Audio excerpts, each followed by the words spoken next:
Good morning. तर finally आज तो दिवस आला. आज आपल्या सर्वांच्या लाडक्या गणपती बाप्पांचं आगमन होणार आहे. सगळ्यात पहिले मी उंबरठ्याचं पूजन करून घेतलं. त्यानंतर इकडे मी नारळ सोलून तो किसवून घेतला.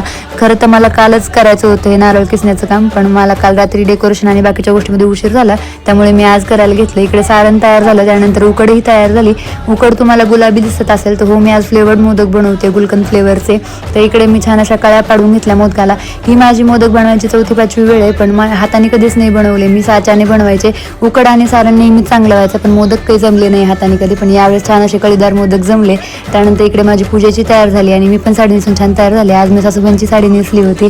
त्यानंतर आम्ही बाप्पांचं स्वागत केलं, बाप्पांचं छान असं औक्षण केलं. त्यानंतर बाप्पांचं घरामध्ये आगमन झालं. त्यानंतर आम्ही इकडे बाप्पांचे पूजन करायला घेतलं, छानशी पूजा केली. त्यानंतर बाप्पांना त्यांचे फेवरेट मोदक नैवेद्य म्हणून दाखवले, आरती झाली आणि अशा प्रकारे आजची पूजा संपन्न झाली.